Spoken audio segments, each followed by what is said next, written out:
Assalamualaikum warahmatullahi wabarakatuh. Tak cawang sang hao, tak banyak amat jenis ada. Waalaikumsalam. Alhamdulillah rabbil alamin. Wassalatu wassalamu ala asyrafil anbiya wal mursalin wa ala alihi wa sahbihi ajma'in. Rabbi shrah li sadri wa yassir li amri wa hlul 'uqdatam min lisani yafqahu qawli. Saudari Pusat Majlis, Saudari Izzah, sahabat-sahabat pimpinan, saudara-saudari yang saya kasih sekalian. Dia ada banyak lagi kosong kat dalam ni tu, yang duduk belakang berdiri tu. Saya bercakap 3 jam tu, mampu kau nak berdiri kat belakang tu? Kan? Baru je sampai, tengah nak berehat, saya mengantuk lagi dia. Terima kasih saudara-saudari atas kehadiran dan yang menonton pada hari ini. Kita insya-Allah tinggal 4 hari je lagi nak mengundi. Dan insya-Allah saya yakin bahawa bukan saja kita di Selangor kita ke arah untuk menang 2/3, tapi saya juga insya-Allah saya rasa kita akan menang di kursi sementara insya-Allah. Dia bukan cakap kosong kerana kita dapat angka terbaru sokongan minggu lepas. Selalunya kita dapat hari Isnin, hari ini hari Selasa, dan saya boleh sebut bahawa semasa kita mula berkempen dalam 2-3 minggu yang lepas, keadaannya jauh lebih sengit, dan saya sendiri tidak menyangka bahawa dalam tempoh 2-3 minggu kita boleh lihat peralihan undi yang besar di kalangan pengundi-pengundi Melayu di seluruh kawasan, daripada Kedah, Pulau Pinang, Selangor, Negeri Sembilan, Kelantan. Terengganu kurang, saya tak tengok sangat di Terengganu, saya tumpukan banyak di negeri-negeri pantai barat. Dan saya boleh sebut bahawa di 3 negeri yang sebelum ini kita menangi, Kedah, bukan Kedah belum menang lagi, sekali lagi ya, Pulau Pinang, Selangor dan Negeri Sembilan, insya-Allah sekarang bukan lagi soal untuk menang, dia soal untuk sama ada kita akan melepasi garis kemenangan 2/3 ataupun tidak. Baik, seperti biasa setiap kali kita mula, kita ikuti dahulu liputan kempen sebelah sana. Dan sebelum kita kempen, kita tengok kempen sebelah sana. Dan seperti yang saudara-saudari mungkin telah ketahui bahawa dalam 2-3 hari kebelakangan ini, cerita yang paling besar sekali ialah sama ada Sanusi sudah kena gam dengan parti sendiri.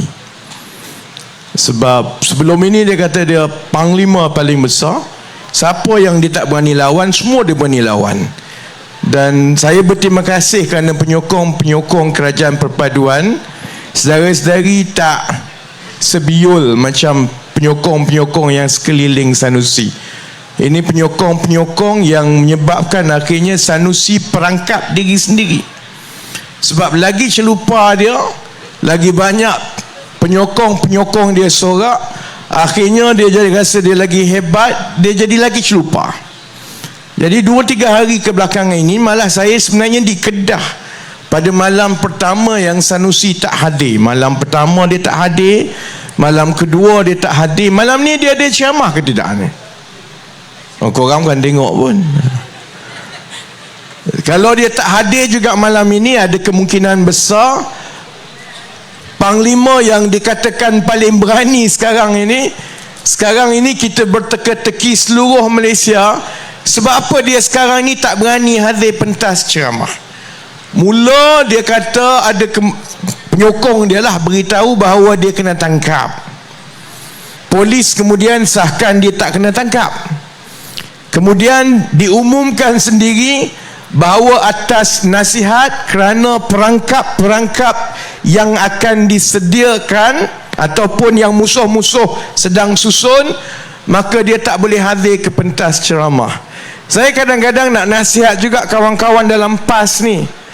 berhati-hati bila buat cerita, kerana zaman sekarang salah buat cerita polis panggil, dalam keadaan Sanusi memang takut kalau polis panggil. Kali pertama polis panggil dia, Sanusi memang dah takut dah, pukul 2-3 pagi tak pergi. Yang terbaru bila dia kata ada perangkap-perangkap yang disediakan musuh, pihak polis saya tengok ni macam-macam jawapan yang bagi. Timbalan Ketua Polis Negara kata dia tak tahu apa-apa pasal perangkap, mungkin sebab Sanusi terperangkap dalam trafik. Saya tengok, saya ingat polis di Kedah kata oleh kerana Sanusi rasa ada perangkap-perangkap yang boleh menggugat keselamatan dia, maka polis akan panggil Sanusi sekali lagi. Dahlah Sanusi takut dengan polis, sekarang Sanusi kena panggil 2 kali. Cuma saya rasa bacaan saya yang paling dekat lah, saya rasa melihat kepada peralihan pengundi Melayu yang agak besar. Dan saya tak pernah tengoklah trend begini yang agak jelas. Dalam pilihan raya yang umum yang dahulu, kita agak suka nak membaca aliran pengundi Melayu.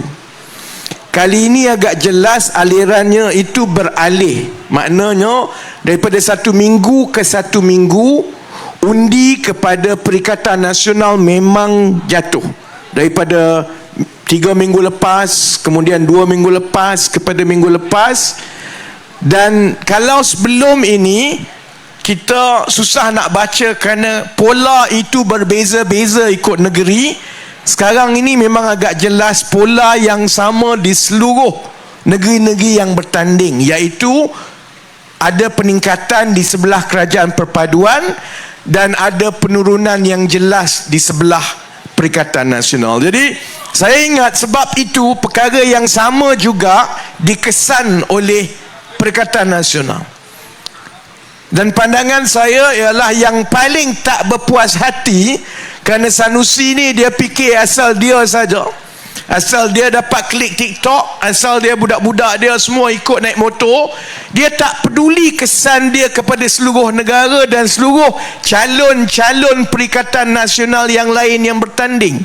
Sebab dia mungkin rasa dia popular di Kedah dengan budak-budak motor dia, tetapi bila dia datang kat Selangor, dia biadab dengan Sultan Selangor. Dia pergi dekat Pulau Pinang, dia buat kacau kat Pulau Pinang. Dia pergi kat mana-mana, dia tak peduli. Apa yang dia rasa buat dia popular di Kedah sebenarnya menjauhkan lagi pengundi-pengundi di negeri-negeri lain. Sebab itu pandangan saya, yang saya tahu, bahawa atas bantahan daripada pimpinan Bersatu juga yang cukup tidak selesa sekarang, pimpinan PAS tidak ada pilihan kecuali gam dia daripada berceramah ataupun berucap dalam tempoh terakhir nak masuk pilihan raya ni. Sebab pilihannya payah untuk pimpinan PAS.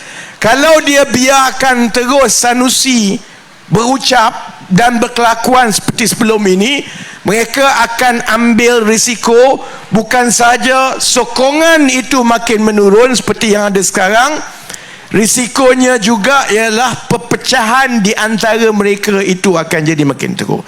Jadi saya harap kita ada 3-4 hari lagi. Saya harap kita terus bina momentum itu. Jangan ambil selesa, walaupun saya ingat Selangor ini insya-Allah, tapi saya juga kena ingatkan bahawa kerusi sementara adalah kerusi yang sengit. Calon, mana calon lah? Tu calon. Kerusi sementara, kerusi sengit tau. Kan saya dok kata dah Selangor boleh menang, Selangor boleh menang, calon balik tidur. Kerusi sementara ialah kerusi yang sengit, dan kita perlukan kerusi-kerusi seperti sementara ini untuk kita menang.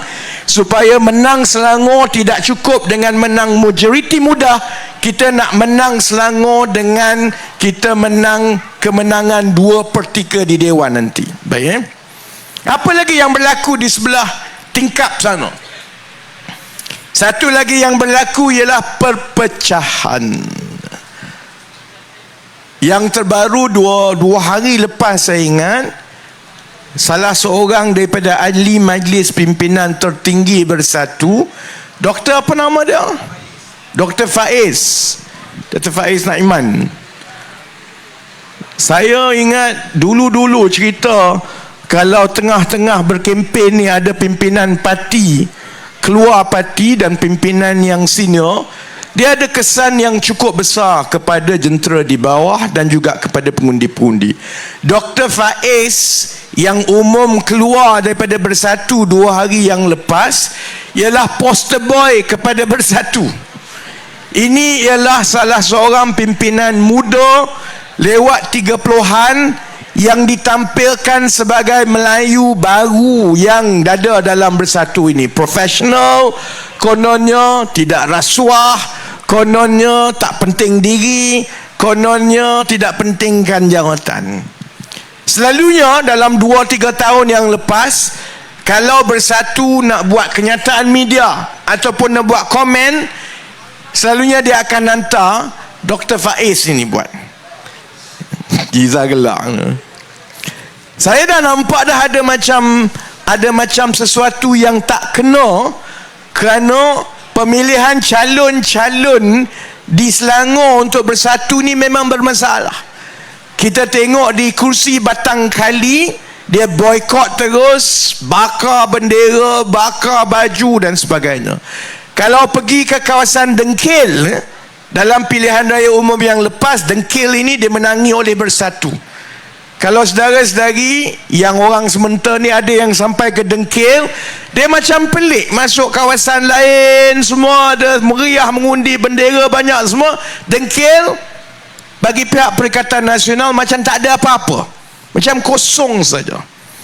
Sebabnya ialah penyandang yang sebelum ini digugurkan dan ada seorang calon payun terjun bekas pegawai tinggi kerajaan yang diletakkan di situ tanpa ambil kira bantahan jentera-jentera dan juga parti sendiri. Akhirnya bendera pun tak ada, meriah pun tak ada, dan tujuan yang saya ingat mereka letakkan seorang bekas pegawai kanan kerajaan di Dengkil dengan harapan Dengkil ni ada banyak pegawai-pegawai kerajaan yang duduk sekitar Putrajaya, letak bekas pegawai kanan kerajaan, maka mereka ingat senang dapat undi. Saya rasa yang dikejar tak dapat, yang dikandung berceceran. Jadi di Batang Kali pun macam itu, di Dengkil pun macam itu. Dan saya tengok akhirnya sebenarnya di dalam Bersatu ini ada perpecahan yang besar. Dan salah satu, kalau tengok mana-mana parti sebelum ni, kalau ada perpecahan itu, cari dia mesti berkisar kepada 1-2 watak. Dan satu watak yang utama di Selangor yang ada saja dia kat situ akan berpecah, tak lain dan tak bukan adalah Azmin Ali, saudara-saudara. Sebab itu Dr. Faiz bila dia keluar, salah satu sebab utama dia kata ialah kerana kartel-kartel yang ada dalam Bersatu sekarang ini telah menyebabkan Bersatu ini berpecah belah dan dah tak sama dengan semangat masa Bersatu mula-mula ditubuhkan dahulu. Saya gelak cakap, siapa suruh ambil Azmin Ali dulu? Azmin Ali, mana parti dia pergi, dia akan bawa kartel dia. Dan di mana dia masuk bawa kartel dia, kartel itu akan memecah belahkan mana-mana parti yang dia masuk. Kerana Azmin ini hanya berpandukan satu benda, iaitu dia sendiri. Asalkan dia dapat jawatan, dan jawatan yang dia nak ialah Perdana Menteri. Jadi selagi dia tak dapat jawatan itu, kok mana kok kona pun dia akan masuk. Kalau dia kena pijak, dia pijak. Kalau dia nak kena pecah belahkan, dia pecah belahkan. Dan selalunya perkara itu berlaku semasa masa pilihan raya, sebab masa itulah dia akan susun semua calon daripada kartel-kartel dia di semua tempat. Sebab itu Bersatu di Selangor sekarang kucak-kacir. Sebab bila nak letakkan calon, dia jadi pertembungan di antara calon-calon Azmin Ali dan juga calon-calon sebelah geng Bersatu yang dulu, geng-geng Hamzah Zainuddin semua ini. Akhirnya saya nampak banyak geng kartel Azmin Ali menang. Sebab itulah yang jadi mangsa dan tercicir, termasuklah Dr. Faiz yang letak jawatan ini. Dia sebut bahawa dia nak sertai PKR. Tapi tak apalah, kita masuk pilihan raya dahulu. Kita pastikan kita menang Selangor, menang Pulau Pinang, menang Negeri Sembilan. Kita ada pencapaian yang baik di Kedah, di Kelantan dan di Terengganu. InsyaAllah lepas tu, saya ingat silap-silap hari Azmin Ali pun nak masuk balik PKR. Baik. Saya silap-silap hari kan. Tapi peluang untuk Azmin diterima balik ke dalam PKR itu adalah sangat kabur, insyaAllah. Baik, apa lagi yang berlaku? Satu lagi, saya tengok musim manifesto di sebelah sana. Setiap negeri, setiap mana-mana tempat ni, semua pimpinan Perikatan Nasional berlumba-lumba nak umumkan manifesto. Jadi saya tengoklah satu-satu. Mana yang saya telah ulas tu, saya telah ulas. Tapi yang terbaru yang saya belum ulas lagi ialah tentang manifesto lapangan terbang di Kelantan pula. Ni apa gila orang PAS ni kerja duk mabuk dengan lapangan terbang. Sebelum ini 2-3 minggu lepas bergaduh pasal nak buat lapangan terbang antarabangsa kargo dekat Kulim. Sekarang ini di Kelantan yang terbaru ada calon Kelantan yang bertanding daripada PAS berjanji bahawa kalau PAS dan Perikatan Nasional menang di Kelantan, maka mereka akan naik taraf lapangan terbang Kelantan. Kota Baru tu dia jadi lapangan terbang antarabangsa. Korang saya peliklah semua tak gelak.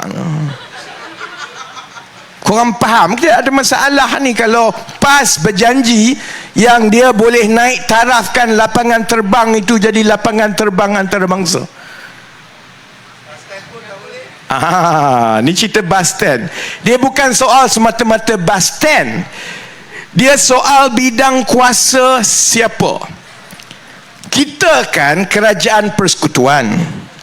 Kita ada perlembagaan, ada kuasa-kuasa persekutuan, ada kuasa-kuasa kerajaan negeri.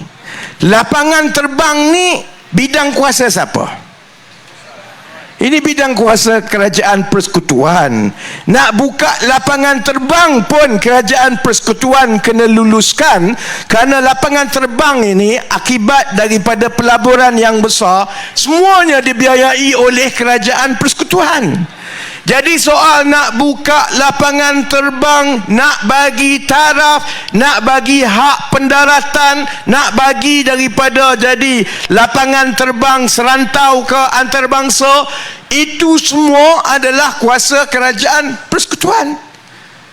Tapi kita tengok orang PAS ni, pimpinan PAS di Kelantan, dia punya tak malu. Sebab itu saya kata, kalau saya berkempen mati-matian dalam pilihan raya ini, dia bukan sangat soal macam Ni Amar duk kata ni, Anwar Ibrahim, pimpinan kerajaan perpaduan ni kempen betul-betul sebab tak yakin menang. Bukan sebab itu. Sebabnya ialah kita tak tahan dengan pembodohan ini. Saya tak sanggup lah tengok tiap-tiap hari, tak tahan tengok kempen ini. Kempennya membodohkan rakyat. Ada dia boleh beritahu kepada rakyat yang memang tak ada dalam bidang kuasa dia. Dia tidak ada kuasa mengikut perlembagaan. Dia tak ada wang. Malah dia memang tak reti pun nak buat macam mana. Tapi boleh dia masuk dalam pilihan raya. Dia ingat pengundi-pengundi bodoh.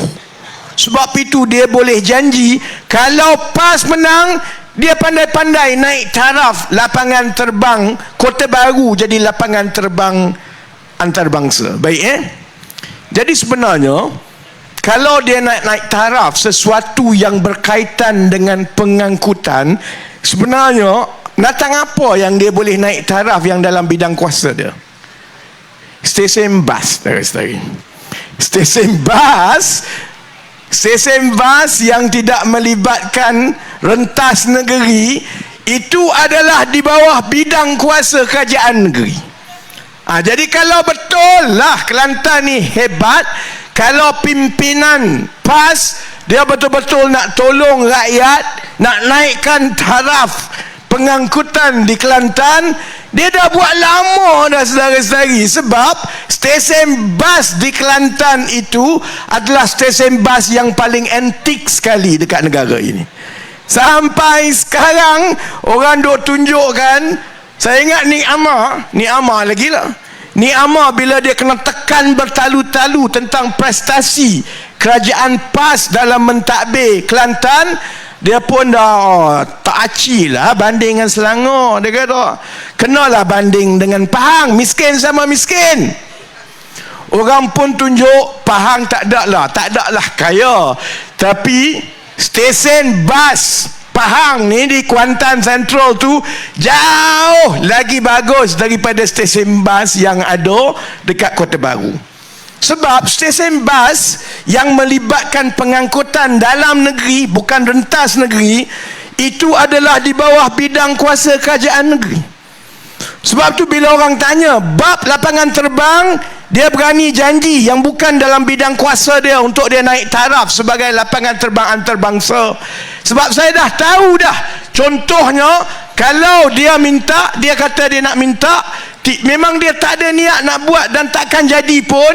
Cuma mudah untuk disalahkan kerajaan persekutuan, macam Sanusi salahkan kerajaan persekutuan.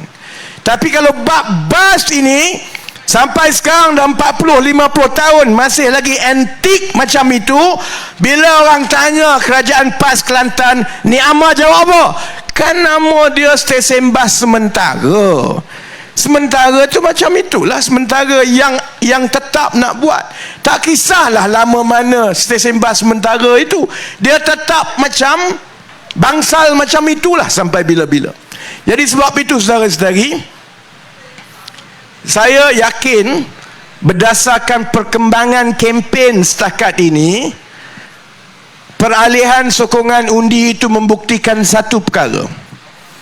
Perikatan Nasional boleh saja bermain dengan emosi, boleh saja mengapi-ngapikan rakyat, tetapi yang menentukan menang kalah sesuatu parti dan calon dalam pilihan raya tak pernah penyokong tegar, saudara-saudari. Yang menentukan menang kalah ialah pengundi atas pagar. Dan pengundi atas pagar sangat jarang mengundi berdasarkan sentimen ketaatan kepada parti. Dia mengundi, dia tengok apa tawaran, dia tengok hujah yang diberikan, dan dia tengok bagaimana calon-calon dan pimpinan parti meyakinkan dia bagaimana kalau mengundi sesuatu parti atau calon itu akan membawa kebaikan kepada dia dan juga keluarga dia.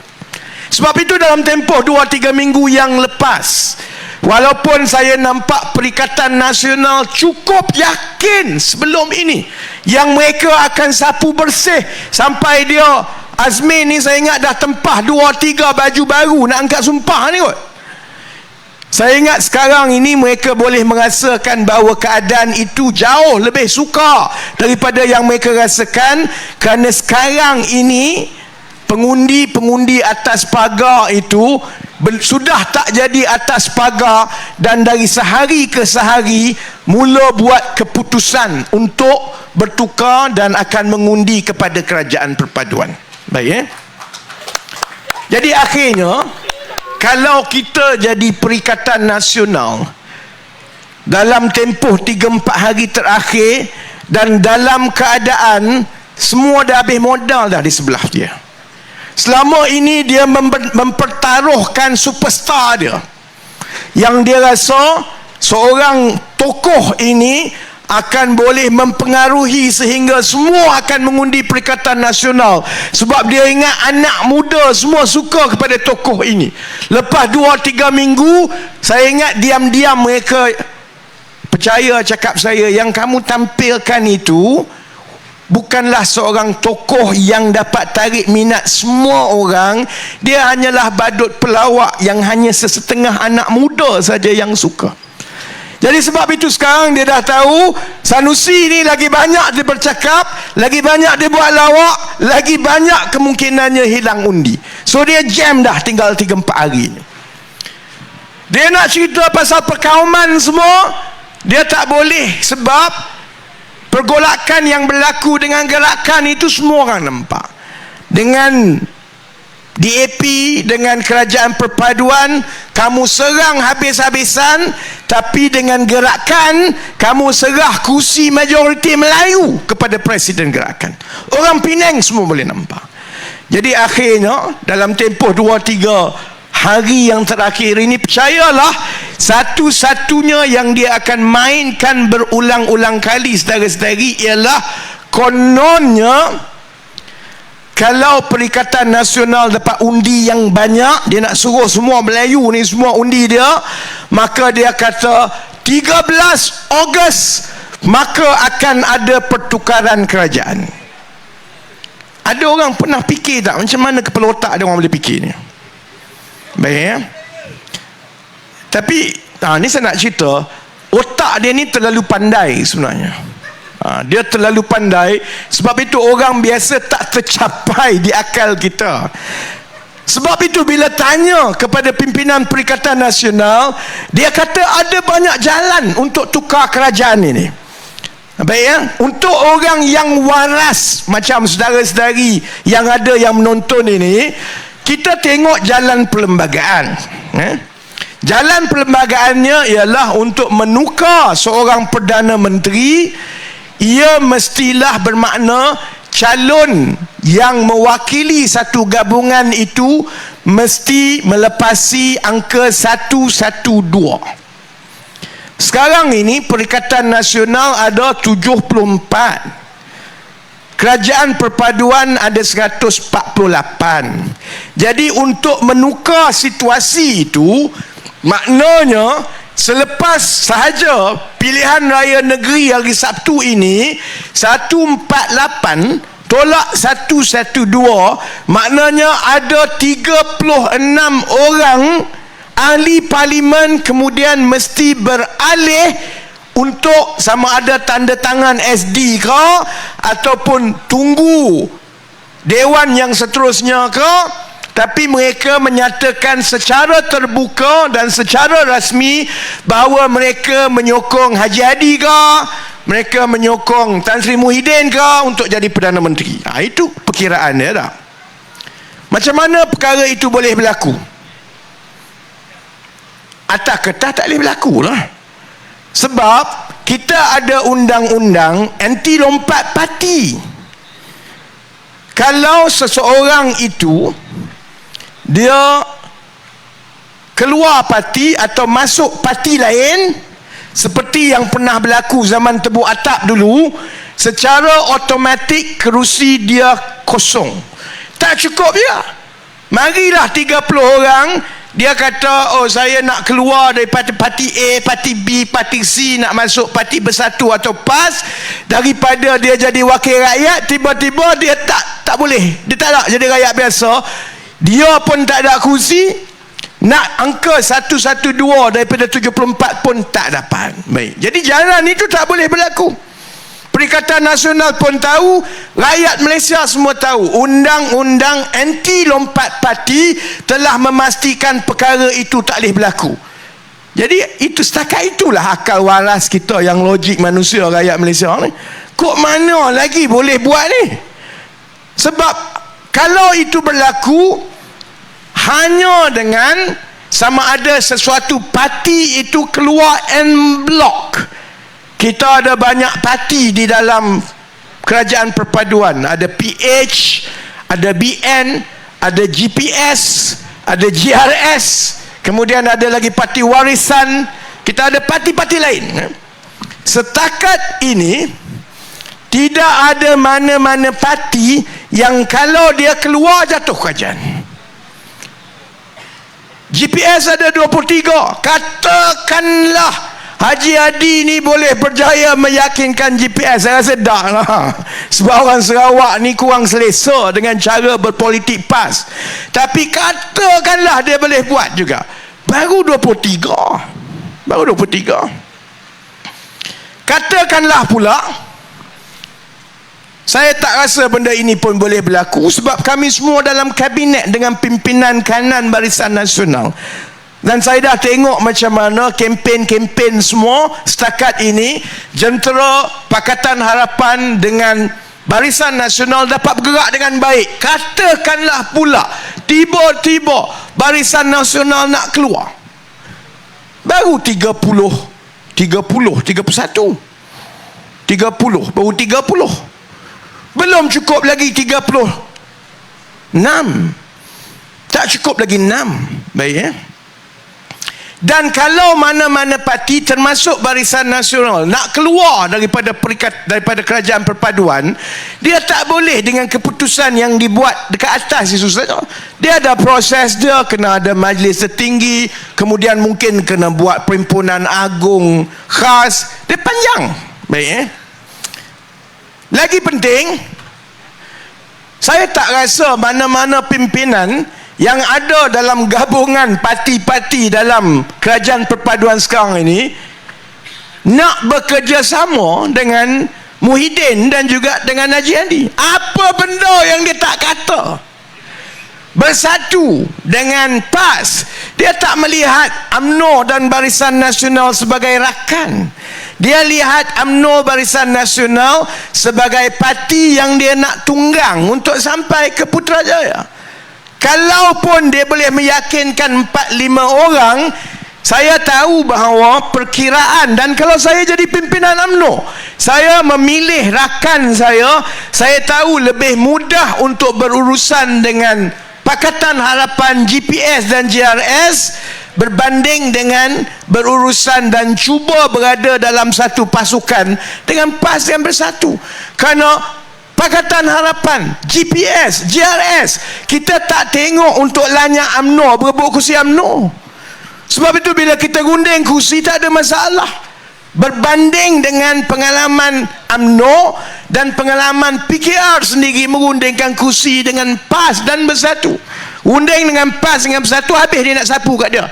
Dia hanya nak tunggang kita asal dia dapat kursi yang lebih. Tapi lepas pilihan raya, tujuan dia ialah supaya dia jadi pasukan yang besar, dia boleh tolak kita kat tepi. Dalam semua ni tak, walaupun atas kertas tak masuk akal, tak boleh tahu, tapi mereka masih lagi berkeyakinan duk beritahu kepada penyokong-penyokong dia bahawa bekerjalah bermati-matian, bertahanlah seminggu lagi, kerana selepas pilihan raya negeri ini maka kita akan sampai ke Putrajaya. Saudara-saudari, walaupun dia bunyi gila kepada kita, saya tak rasa kebanyakan yang hadir di ceramah dan yang menonton di luar ini, saya tak rasa saudara-saudari terfikir betapa gilanya sesetengah idea mereka. Benda itu boleh berlaku kononnya, maksudnya dengan akta lompat parti pun, dengan UMNO Barisan Nasional, dengan GPS, dengan JRS ini tak ada tanda-tanda bermasalah akan kekal dengan kerajaan perpaduan. Mereka yakin benda itu boleh berlaku. Saudara-saudari nak tahu ada sesetengah kepala otak gila dalam Perikatan Nasional ni macam mana? Dia berharap begini, dia menjanjikan kepada penyokong dia dan juga kepada pimpinan pertengahan dia, kononnya akan ada satu tsunami yang cukup besar yang menyebabkan mereka menang di ke-6 negeri, termasuklah Selangor, Negeri Sembilan, Pulau Pinang. Dan bila mereka menang Negeri Selangor ini, termasuk juga Pulau Pinang dan juga Negeri Sembilan, kerana ini adalah negeri-negeri yang kaya dengan rizab wang. Kalau Selangor ni berbilion ringgit rizab dia.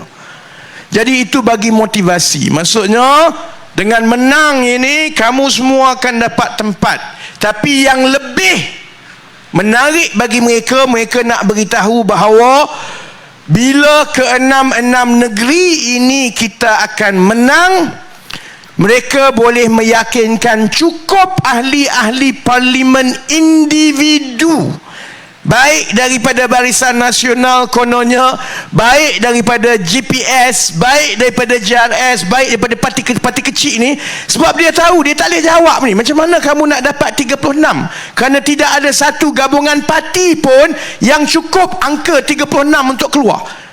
GPS 23, UMNO 30. Jadi macam mana nak buat? Jadi sekarang dia duk jual kepada penyokong-penyokong dia, bukan, kita tak perlukan gabungan ini keluar.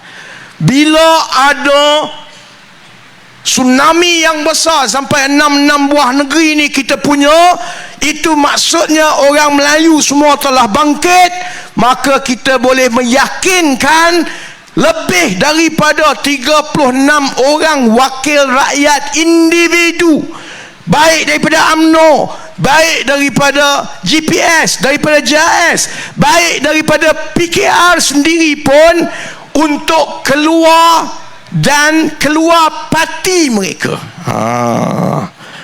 Kerana bila keluar parti mereka, mereka akan hilang kursi, dan itu akan memaksa pilihan raya diadakan di 36-40 kursi ini.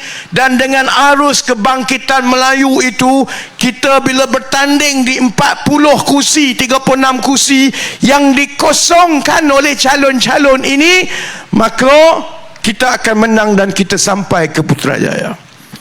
Itu sebenarnya rancangan mereka, kan?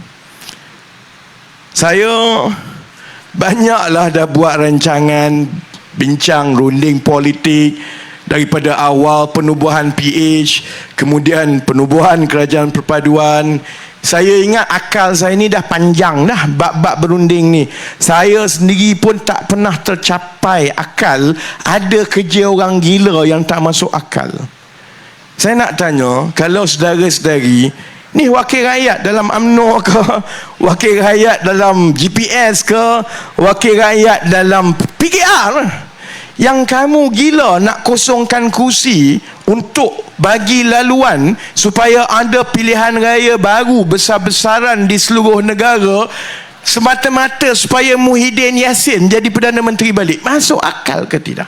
Seorang mungkin, 2 orang mungkin, 40 orang kerja gila.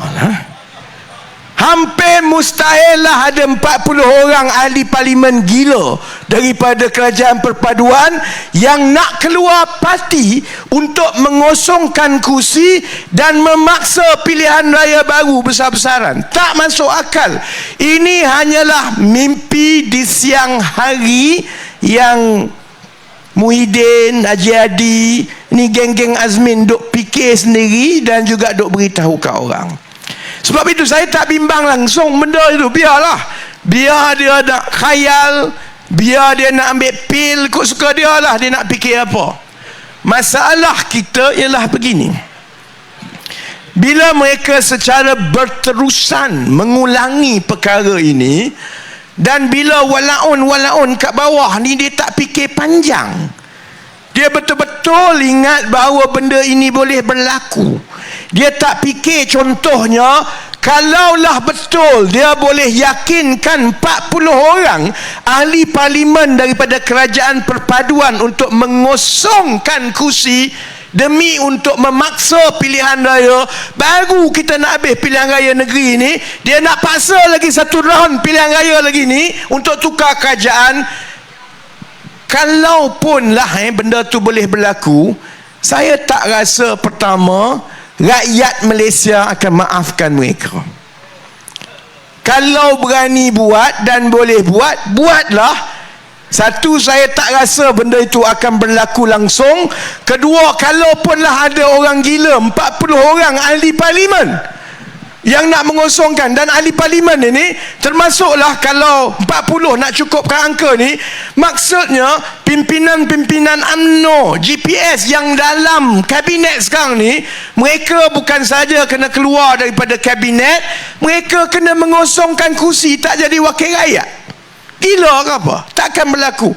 Dan kalau dia buat juga, saya yakin rakyat Malaysia akan hukum mereka habis-habisan. Dan bukan sajalah kita akan menang lagi besar, insya-Allah itu bermakna berkuburnya Perikatan Nasional lepas itu, kalau dia boleh buat. Dia tak boleh buat dan benda tu tak boleh berlaku. Tapi bila dia dah ulang begini berkali-kali, masalah dia ialah dia ada kesan kepada negara. Yang itu yang bagi saya adalah perkara yang paling mengecewakan. kita sekarang sedang dalam usaha untuk menyembuhkan negara. Saya rasa saudara-saudari tak perlu diterangkan dengan lebih panjang soal kedudukan fiskal kita, hutang 1.5 trilion. Saya sekarang sedang melalui proses belanjawan negara. Dia dah sampai ke peringkat saya, dan saya bertanggungjawab menilai setiap satu projek-projek yang fizikal, projek-projek pembangunan ini. Nak buat jalan, jambatan, lapangan terbang, pelabuhan ke, sekolah baru ke, itu pergi ke Kementerian Ekonomi. Saya sedang melaluinya tiap-tiap hari. Kita ada ruang yang cukup sempit sebenarnya, sebab wang tak banyak. Dan sebahagian sebab kenapa wang tak banyak ialah kerana separuh daripada peruntukan untuk pembangunan yang sepatutnya kita gunakan untuk pembangunan, separuh itu ialah untuk bayar hutang. Itu tak campur lagi yang 20-30 bilion yang masuk pula untuk bayar interest. Bayar hutang, yang hutang orang kata prinsipal ini masuk dalam bahagian belanja pembangunan, yang bayar interest itu masuk dalam belanja mengurus. Jadi kita memang dalam keadaan yang sempit. Tapi dalam tempoh 7-8 bulan ini, kita telah berjaya memastikan dengan wang yang terhad itu pun, banyak perkara yang sebelum ini tidak pernah disentuh oleh pentadbiran-pentadbiran sebelum ini, satu persatu kita sudah mulakan dan sudah mula hasil. Dan bagi saya yang sebagai Menteri Ekonomi, yang paling penting ialah soal gaji rakyat. Macam Izzah cakap tadi, gaji rakyat kita ialah antara yang paling rendah bila dibandingkan dengan saiz ekonomi. Dan pada tahun 2022, bandingan gaji permulaan itu sama rendah dengan 20 tahun yang lepas.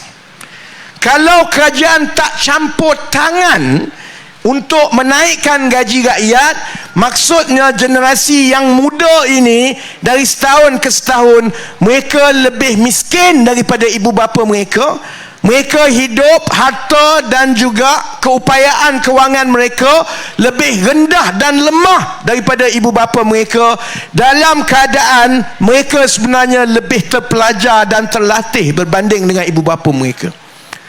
Jadi kalau orang tanya saya, kenapa tak dibiarkan saja kepada majikan? Selama ini kerajaan tak nak campur tangan, biar kepada majikan. Kerana kalau kita terus biar kepada majikan, perkara ini akan terus berlaku dan kita akan berada di dalam satu situasi 20-30 tahun daripada sekarang yang masyarakat kita dihimpit daripada dua-dua arah. Yang muda gaji rendah dan tidak berkemampuan untuk menabung, untuk membeli harta, untuk bina keupayaan kewangan. Dia hidup kais pagi, makan pagi, tak kisahlah pergi universiti hebat macam mana pun. Itu yang muda. Yang tua, termasuklah yang ada kat sini yang umur 30-40 ni, 20-30 tahun daripada sekarang, saudara-saudari, terutamanya yang swasta, oleh kerana gaji sekarang gajinya rendah, simpanan untuk hari tua melalui KWSP itu tidak cukup tinggi. Kalau dulu-dulu zaman mak ayah kita, walaupun dia tidak terpelajar, dia tak ada KWSP, dia tak ada pencen, tapi bila dia menyekolahkan anak-anak dia kerja semua, bila dia bersara, anak-anak yang tampung zaman tua dia, jadi tak ada isu. Akan datang nanti wang ibu bapa yang umur 30-40an sekarang ini, 50an, wang kita sebelum kita bersara, kita habiskan untuk kita hantar anak-anak kita belajar untuk masuk universiti dengan harapan mereka boleh tanggung kita. Tapi oleh kerana gaji kita rendah, gaji dia pun rendah, dia keluar, dia sendiri pun susah nak tanggung diri dia, apatah lagi diri kita. Dan bila kita bersara, caruman KWSP kita paling lama 5 ke 10 tahun saja boleh bertahan. 20-30 tahun sekarang, salah satu perkara yang saya sedang tangani di Kementerian Ekonomi ialah bagaimana mempersiapkan negara kita untuk berhadapan dengan situasi masyarakat menua yang akan berlaku. Benda itu sudah pun mula berlaku sedikit-sedikit.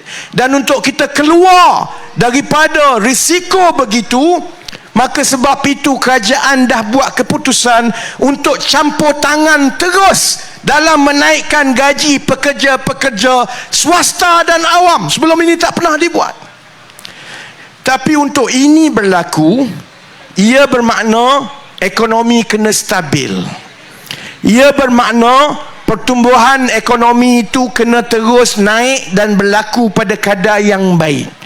Ia bermakna untuk ekonomi terus stabil dan pertumbuhan yang baik, kita perlu yakinkan pelabur-pelabur dalam dan luar negara bahawa keadaan politik di negara kita stabil, tak bertukar-tukar. Macam mana pelabur nak masuk, baru tengah nak masuk, semua tengok dalam 7-8 bulan yang lepas berita baik demi berita baik, tiba-tiba dia tengok Haji Hadi kata mungkin lepas ini saya Perdana Menteri, larilah dia. Tengah cantik-cantik ekonomi tumbuh, pasaran saham dalam 4-5 minggu yang lepas antara yang paling banyak dapat pelaburan luar, tiba-tiba Muhyiddin kata lepas ni I'm back. Orang dah ingat dah, tak lupa lagi 18 bulan masa dia jadi Perdana Menteri dulu, pelabur lari semua. Sebab itu saya kata, ini bukan soal saya langsung tak ambil pot lah. Kalau dia duk cerita nak khayalkan penyokong-penyokong dia, kononnya mereka akan bentuk kerajaan persekutuan yang baru, benda tu tak akan jadi. Saya tahulah dia bolehlah yakinkan beberapa kerat daripada penyokong-penyokong dia supaya menjadi kerja bersungguh-sungguh ni nak bagi menang. Lepas itu bila kalah dan dia tak bentuk kerajaan, nanti kalau ramai-ramai nak masuk PKR, nanti payah juga kita. Tapi kita juga tahu bahawa benda tu pun tak ada masalah. Yang saya marah ialah demi cita-cita peribadi 2-3 kerat. Azmin Ali dengan cita-cita dia, Muhyiddin Yassin dengan cita-cita dia nak jadi Perdana Menteri balik, sedangkan semua mereka telah diberikan peluang oleh rakyat untuk buat perubahan.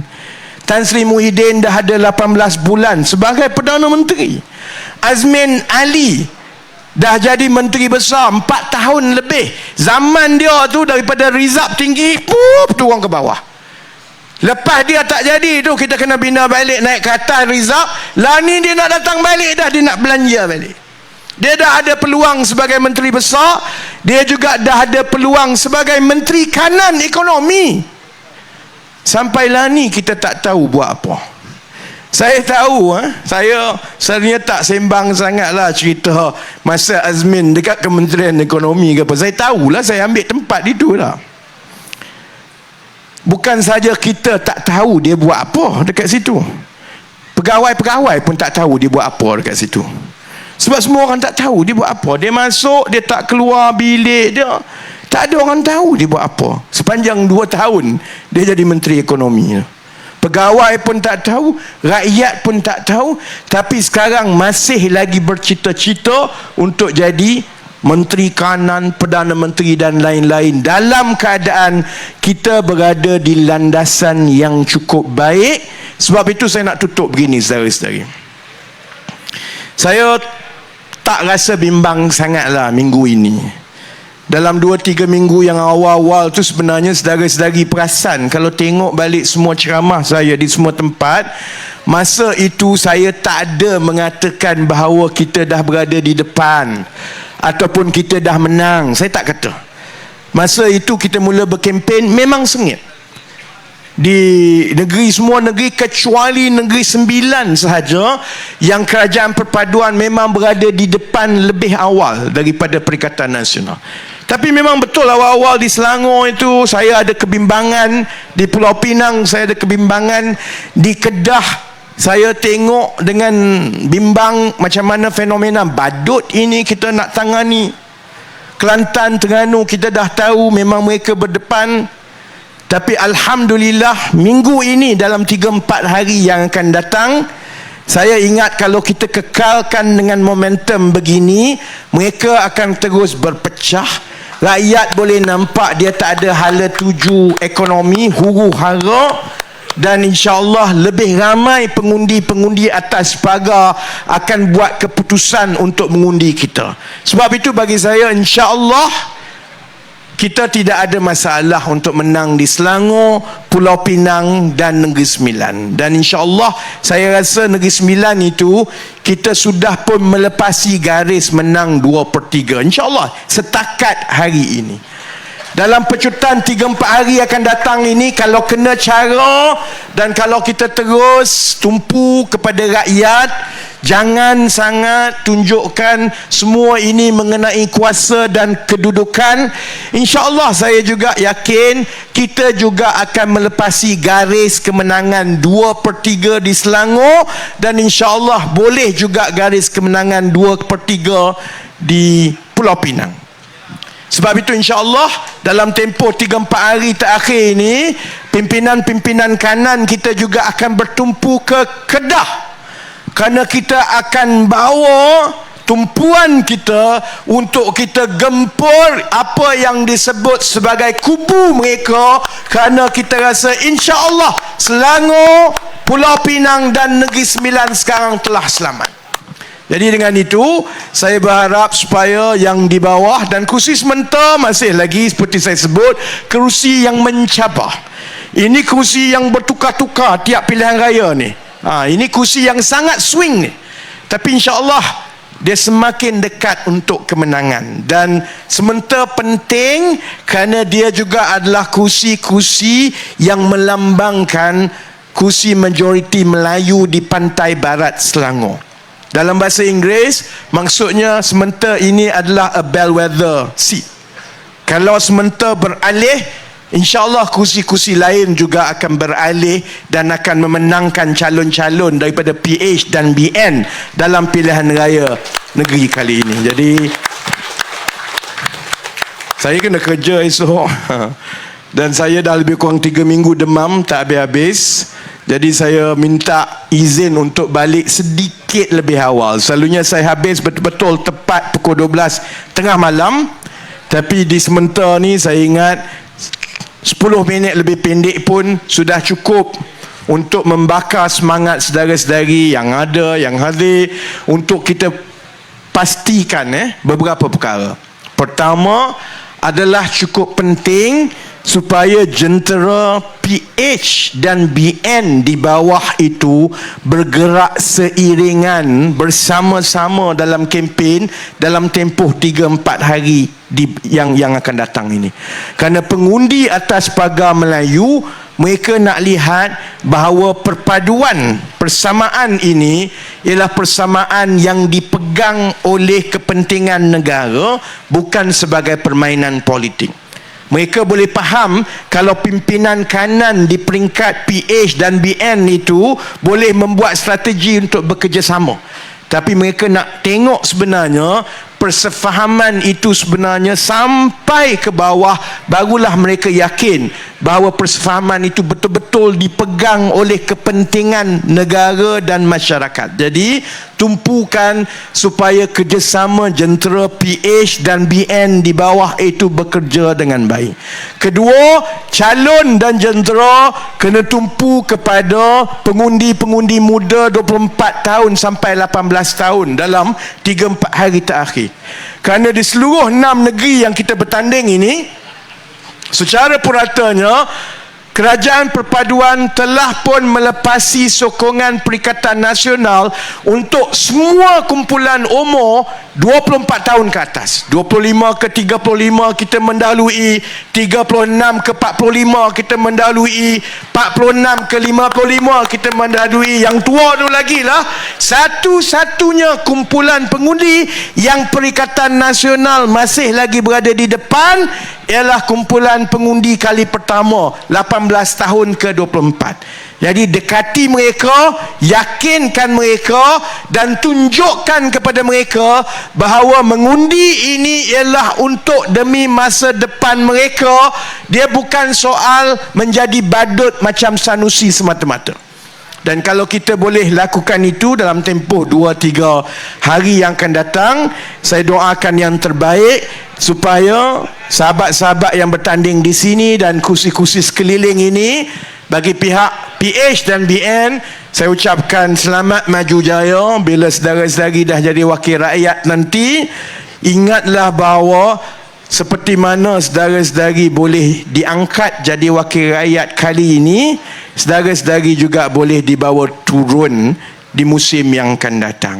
Yang akan menentukan itu ialah keikhlasan saudara-saudari dalam berkhidmat kepada rakyat. Jadi calon yang menang ini dia tak ubah seperti pengantin. Masa berkempen semua orang duk sayang, semua orang duk tengok, senyum rata-rata, semua orang duk raikan. Bila dah jadi wakil rakyat, bersedialah kena maki kiri kanan. Kalau tak nak kena maki kiri kanan, belajarlah menjadi wakil rakyat yang selalu turun ke bawah, yang tak lupa daratan, yang tak berubah lepas dia jadi wakil rakyat pun, sedikit pun dia tak berubah dengan cara dia sebelum itu. Kalau itu dapat dibuat, insya-Allah saudara-saudari yang diberi tanggungjawab jadi calon dan insya-Allah akan menang ini boleh kekal lama menjadi wakil rakyat dan akan dikenang lama tanpa ada kontroversi macam Azmin Ali dengan katil-katil dia yang duk sibuk masuk daripada satu parti ke satu parti. Jadi dengan doa itu, saya harapkan yang terbaik, saya doakan yang terbaik. Saya sudahi dengan wabillahi taufiq wal hidayah. Wassalamualaikum warahmatullahi wabarakatuh. Boleh balik lah kot?